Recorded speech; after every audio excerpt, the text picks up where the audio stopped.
కాలం మారింది, చిత్తు బొత్తయింది, అధికారం అంధకారమైంది. ఇది తెలంగాణ కాంగ్రెస్ నేతల పరిస్థితి. ఓ పొన్నాల, ఓ శ్రీధర్బాబు, ఓ దామోదర రాజనరసింహ. అధికారంలో ఉన్నప్పుడు మంత్రి పదవులు అనుభవించిన ఇలాంటి సీనియర్లు ఓటమి ఎదురవగానే మొహం చాటేశారు. ఫలితాలకు ముందు ప్రభుత్వం నడుస్తోంది తమ వల్లనేనని బిల్డప్ ఇచ్చిన ఇలాంటి నేతలంతా ఇప్పుడు కనిపించకుండా పోయారు.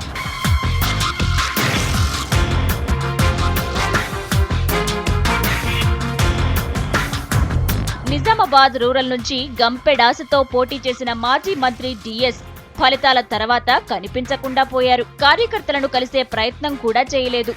ఇక మంథనిలో ఓటమి పాలైన మాజీ మంత్రి శ్రీధర్బాబు ఫలితాలు వచ్చి 10 రోజులైనా గాంధీ భవన్ కు రాలేదు.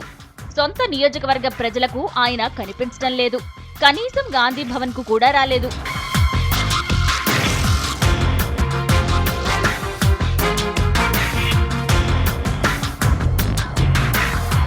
గ్రేటర్ దార్కర్లు దానం ముఖేష్ గౌడ్లది సేమ్ సీన్. సిటీ ప్రజలిచ్చిన తీర్పుతో ఇప్పటికీ ఈ ఇద్దరు తేరుకోలేదు. ఊ అంటే నేనున్నా అంటూ ఇన్నాళ్లు ముందుకొచ్చిన ఈ ఇద్దరు ఫలితాల తర్వాత జాడ తెలియకుండా తిరుగుతున్నారు. సొంత కార్యక్రమాలకే పరిమితమవుతున్నారు.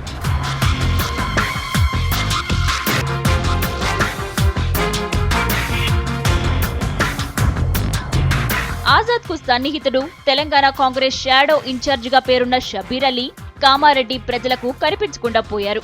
మరో మాజీ మంత్రి సునీత, మాజీ స్పీకర్ సురేష్ రెడ్డి, ఇలా ఓడిపోయిన నేతలంతా ఇప్పుడు సైలెంట్ అయ్యారు. దీంతో బుగ్గకారు సౌండ్లకి అలవాటు పడ్డ ప్రాణాలు ఇప్పుడు మామూలు వాహనాల్లో తిరగాలంటే ఇబ్బంది పడుతున్నారేమోనని సొంత పార్టీ కార్యకర్తలే సెటర్లు వేసుకుంటున్నారు.